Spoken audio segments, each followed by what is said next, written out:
Dem Boyz Podcast. Thank you very much, ladies and gentlemen. The viewers that do watch the show. Thank you. We growing, man. We like the Flintstone kids. The Flintstone kids. 2.5 strong and growing. I don't know what that means, but it is the, what is it, the 30th of December? Yeah. So we got one more day in the year before it's 2016. Right. You excited? I'm excited, man. Just get to see another day. I don't make a big deal out of the New Year's. I think that's just a whole bunch of commercial stuff. Yeah, it is. Propaganda. Yeah. Buying and stuff. Gym memberships and all that. Yeah. So I don't get into that, but yeah, I'm excited about it because we got a lot of good things going on, for you, and I think you share some good news. So I'm excited for your family, some things you share with me. So yeah, when people keep growing and stuff, we got some good things, and we got some things in the works. So yeah, man, I'm excited to see what 2016. right. Yeah. What do I have to buy new? Well, one thing that's going to happen in 2016, NFL playoffs. Damn. Yeah. So who do you have? And then who do you think out of the teams that are already solidified? Who do you got? I'm an NFC guy, but AFC is just playing stronger this year. I just like the way AFC has a consistency in their play and the defense. AFC is usually not known for defense, but it seems like it's flip-flop. You have your teams in the NFC that and then I think I like to see Carolina make it to the Super Bowl. I think their defense is underrated because people are saying that it's so weak, but you got to make stops to win a game. Think Carolina's defense is underrated? I think people are still on. I don't know. I'm saying it's still under review. You know what I mean? People like it's because it's a down year. Look at the whole picture. So but they do say, a lot of the team's success is from that defense. It is. Correct. Yeah. But you say they don't still get that. I don't see them getting that overall respect. Someone I'm talking to a sports person oriented that understand that. You see that, yes. Mm-hmm. It takes that. Yeah, it is a pretty strong defense, but I'm just saying, I still it seems to be there's some skepticism about whether it's a real deal because, once they get to the playoff. Here's the thing. You have a quarterback that likes big time situations. Mm-hmm. People don't realize Cam Newton won championship, state championship, high school. He won a junior college championship, okay? And he won a championship in college football. So one of the few people that be able to get a championship on every level of football competition. And who knows what he did in youth league, but I'm not going there. But I'm just saying, people don't understand that. So this is a young man. This is a man that wants that challenge, that likes that prime time, likes playing, is a champion. So regardless of whether you like the Annies or not, this is a person that knows how to win. Okay. So you're going with the team. But in the past, you can't win if you don't have defense, you don't have an offensive line, you don't have anybody to throw it to. So he waited 2.5 years just to put some important pieces of the puzzle together so they could be successful. So hats off to the Panthers, at least, the Panthers franchise for acquiring those pieces to help this come about, surrounding him with some more support. And that, I'm not going to go on my rant, and that's what RG3 didn't get. Okay. Understandable. That's what RG3 did. Besides a 1,000-yard rusher. Yeah. But he didn't get the other pieces that makes it click. That's perfectly understandable. As far as who's in the playoffs right now, I would say the Panthers do have one of the best shots to win. Yeah. Someone who's already been there before, though, is obviously the Patriots and the Seahawks. Right. So, I think it might be another rematch. As far you as think Patriots, people want to see a rematch and the Seahawks finally get their paybacks? And I think the Seahawks might come out of it. Yeah. I do. Killer Cam, I respect Killer. But and Russell Williams knows how to win. But he's been there before. His defense has been there before. Right. Marshawn Lynch has been there before. Even though, the top and they're clicking at the end. Yeah. It didn't have that loss, last game and everything like that. But they were on that roll. So but they're still looking good. They're they're in good form right now. I'm calling that Seahawk rematch. And the Seahawks overcome the Patriots is what I got. But we're just going to review the playoff picture right now. As far as the first round buys, we have it pretty much locked up as the Patriots and the Broncos. Correct. Oh, sorry. Not the Broncos. The Broncos don't have it locked up yet. Not yet.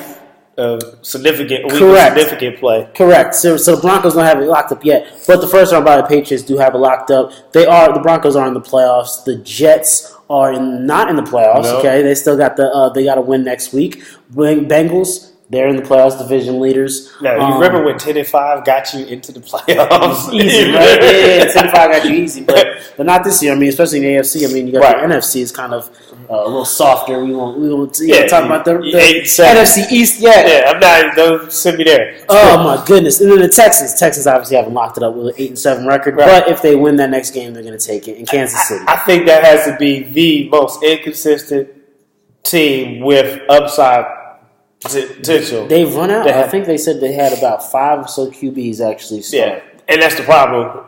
That's one of the inconsistent things there. Not the defense has been there, but if you don't have a one main person operating and giving you continuity to your offense, it's hard to get into a groove. And offensive line doesn't know any. It's a different tendencies every week, so that's tough for an offensive line. You know, your running back. You know, your running back stays the same. Yeah, you know how to block and block, but when you don't have a built relationship. And people don't. I think some people don't understand that when you just have these fans. As a quarterback and an offensive line is a special relationship to know the tendencies, what they're doing, and to just build that bond. And so when the offensive line and it's not a consistent quarterback have time to build that relationship through the season, you're going to see that.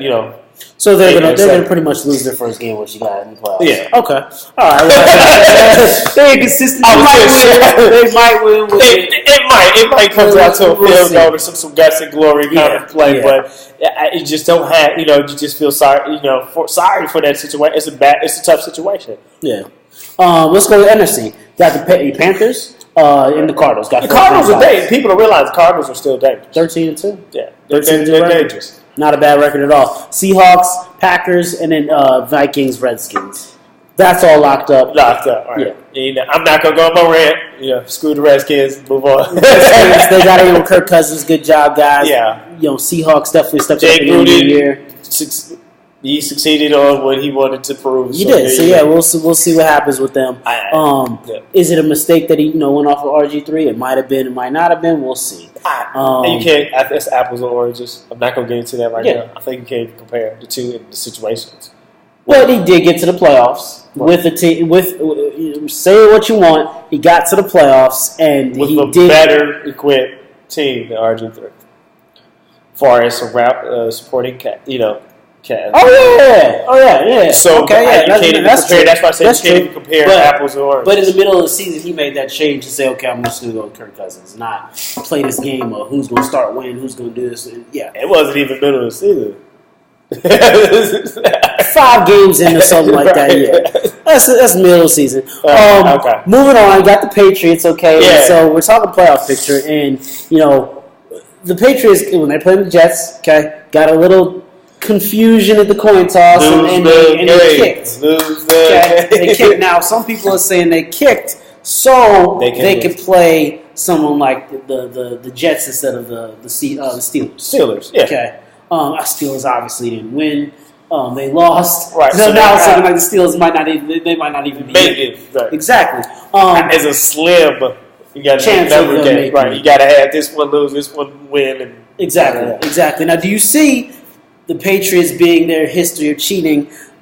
Do you see them doing that, kicking instead of receiving as a strategic way to lose? Yeah, definitely. I just think for the notorious background that they have and for the controversy that's around that franchise comes out, I mean, you don't like to pin someone in, but it's just it's fact. History doesn't lie.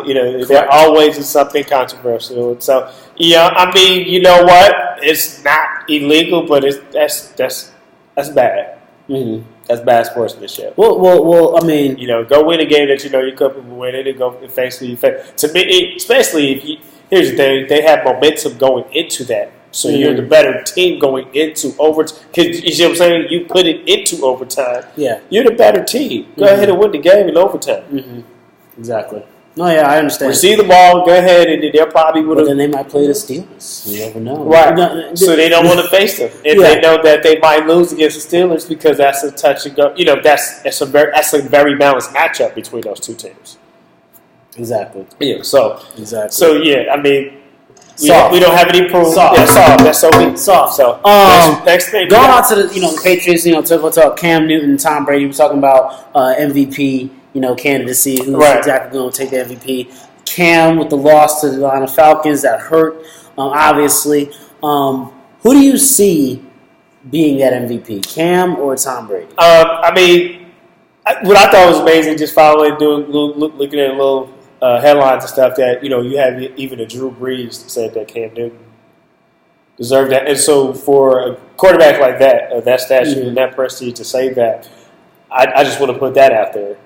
Just coming across and hear his interview and saying, hey, he really deserved it, what he's done, the work he put in.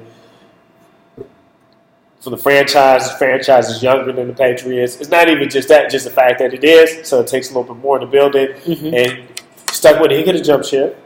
He could have closed shop. He could have, But, that's one thing I don't understand. They say, oh, he's immature, but he stayed with the losing seasons to get to here. And that's what people don't realize. He played. Oh, yeah, he played. He played. He didn't sit out. He played. Mm. He tried to win the games. There were many times they got blown out. So all of a sudden, somebody's having fun after paying their dues. They're wrong. So, and I'm saying that to say, man, I think the guy earned it, not deserved it. Like, oh, give it to him, but he's earned it. Yeah, earned it in the stats, earned it in winning the games, and winning the close games. They just lost. Here's the thing: they lost to a good Falcons team. Mm-hmm. I don't think that should take away from getting the MVP. I mean, the Falcons are okay. They're okay. They started off hot. It's still a good team. That's what I'm saying. They got some talent. Yeah, they got some talent. Any given Sunday, they could beat somebody. I think they're just young. And they probably need some coaching changes. Okay, I can see that. Bowl games. We talked about some bowl games. Yeah. A lot of this is what, 32? You got that ESPN commercial about 32 bowl games, right? And so now you got K-State fans. Let's talk about that first. It was Independence Bowl. Arkansas. If you lived in Kansas, it would be Arkansas. But no, they're from the state of Arkansas. Mm-hmm. Arkansas and K-State, right, play in the Independence Bowl. And was that 6-6? And they're subpar teams. Arkansas may be the better team. Competed, they showed signs winning, but then they had a bad loss. They lost to Toledo at home. That's a good loss. But then you go to the other side. You got a team 5-7 playing a team 8-4 in the Foster Farms Bowl, which is a chicken farm. So it's the Chicken Bowl. Okay, so they win. Nebraska wins. And now they finished their season 6-7. Unbelievable. 6-7. All right, so you got the GoDaddy.com Bowl, Meineke Bowl, Music City Bowl, Military Bowl. We had Navy playing in that Pinstripe Bowl, where you had two up-and-coming programs, IU and Duke. I thought the field goal was good. I thought the field goal was good, but we're not going to go there.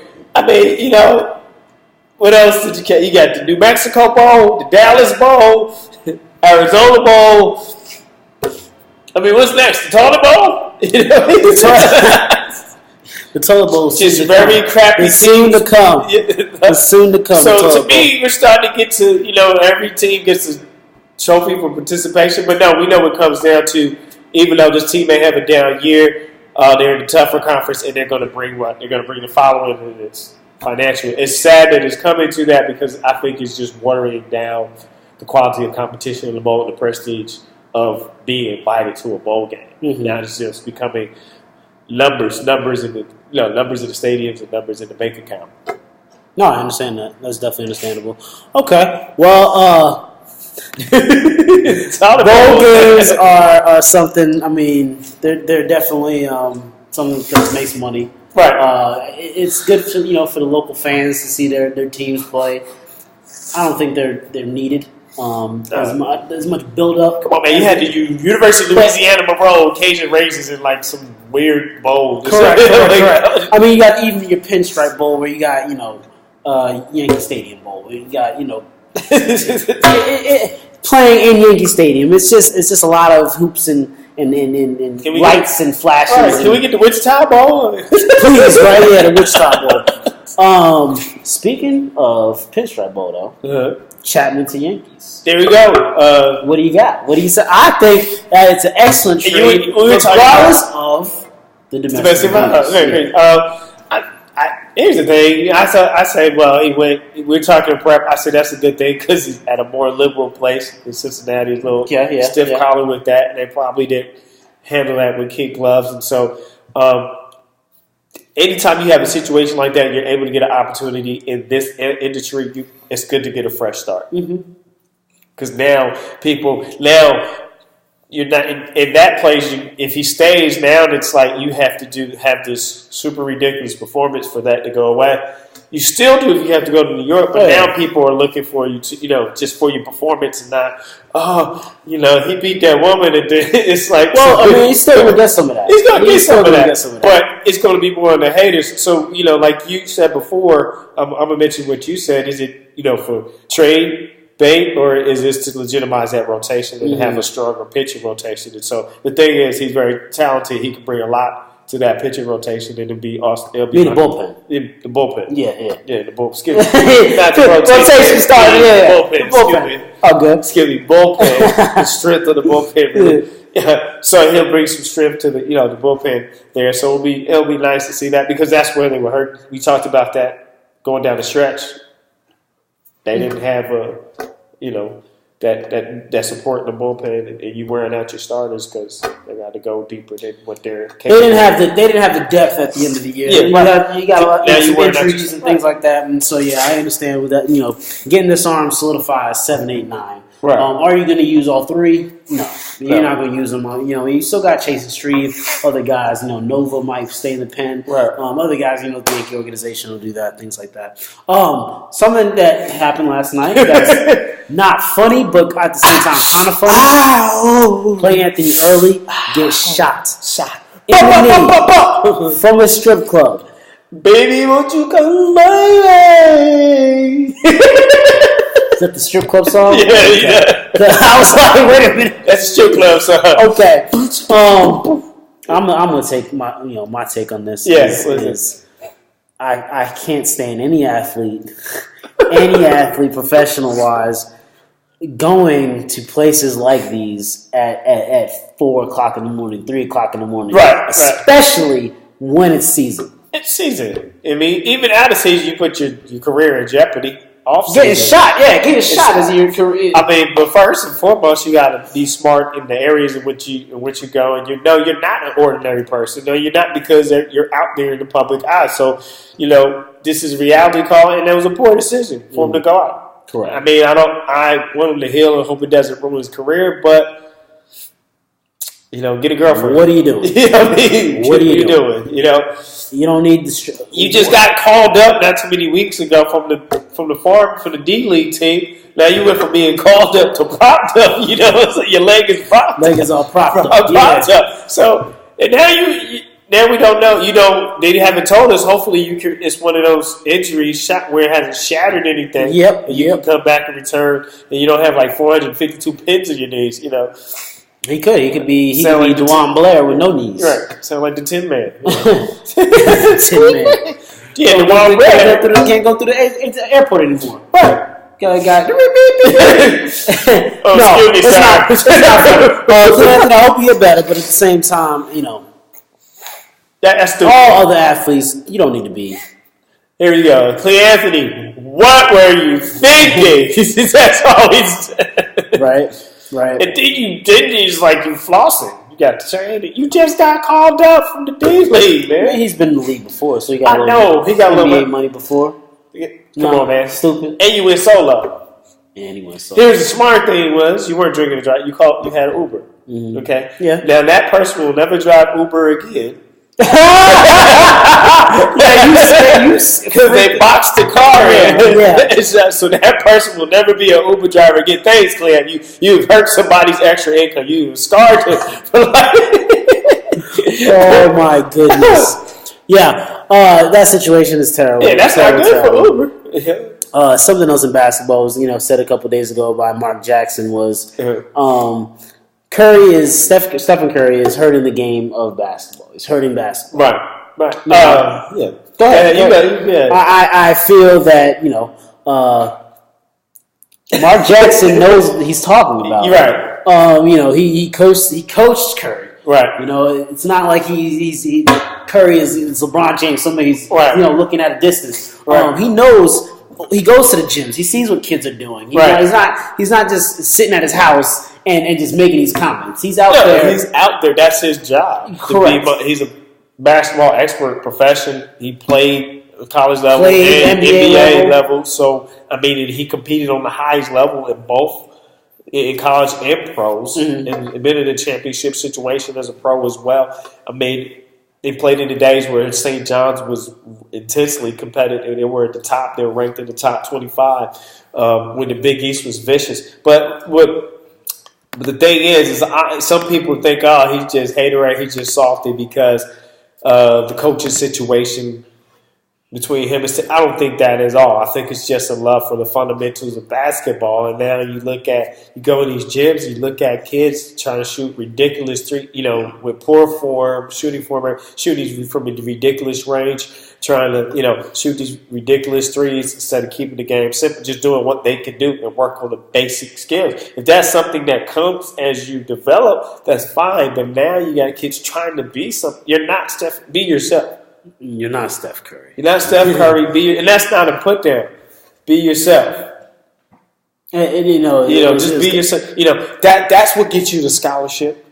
That's what gets you to the next level of pros, when you be yourself and you do what you do well best. That's what it is. No one can do LeBron inspired the game. He's a great passer for his height, and he can handle. People can try to pass like LeBron James. To me, that's a great thing to encourage. Correct. It's passing, But here's the thing: is people don't. There's a lot of kids they don't have the physical game, so you don't see a lot of me trying to back down because you can't do that. You can't do yeah. Now I think it's just can people build a back to the basket game? Yes, you can. Absolutely. Within your own personality, within your own skill set. Yes. Look at Chauncey Billups. Yeah. One of the best back-to-basket guards. Yeah. But he did it to accommodate his skill set. Exactly. When you get a smaller guard on you, I was put my back, post him up and play. That's smart. So he built a skill set of back to the basket when I had the matchup. I'm stronger to him, height advantage. I'm going to go in the post. With his isolated post-to-post, guard-to-guard. Exactly. That's just smart. So that's a good idea, Chauncey Billups. But, here's the thing is what happens when Steph Curry's speed slows down, I'm sure he's going to be creative and reinvent his game and adjust it. Michael Jordan did. I was just watching the highlight when he turned 40. His jumper got, so ridiculously better. But when he came back to the league, and he was killing it. Is it going to get better? How's Steph going to get a better jump shot? It almost might be impossible for Steph to have a better jump shot. Right. But what I'm just saying is you find different ways to reinvent that as you slow down, because he's going to be one of the greatest because he's worked at it. And the thing is kids, he's heard it because kids can't even get taken the concept of how many hours this man put in the gym. I'm sorry, people out there, but a lot of middle school and high school kids that are lazy. They're not going to put that time in. You got so many. You know what? You got so many people that could get college scholarships, but you know why they don't get them?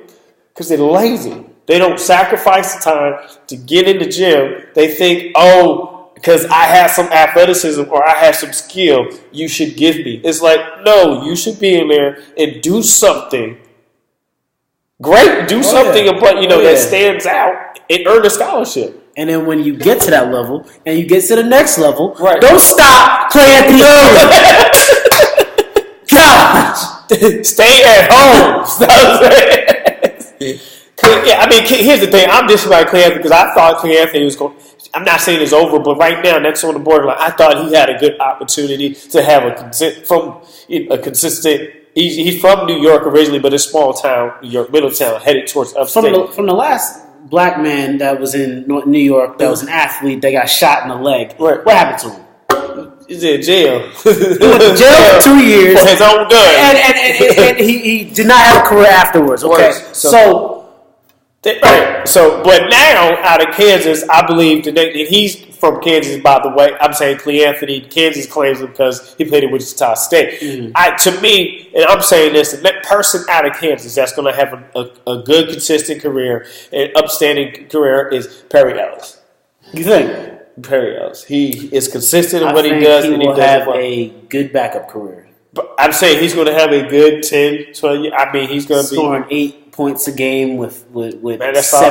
That's all you need to have a retirement salary. That's true. That's the truth. Oh, you get the rebound. That's all you need, man. They don't hate on this game. Coming out of and he stayed all 4 years. Coming out of college, high school, I thought Perry Ellis was going to be something big.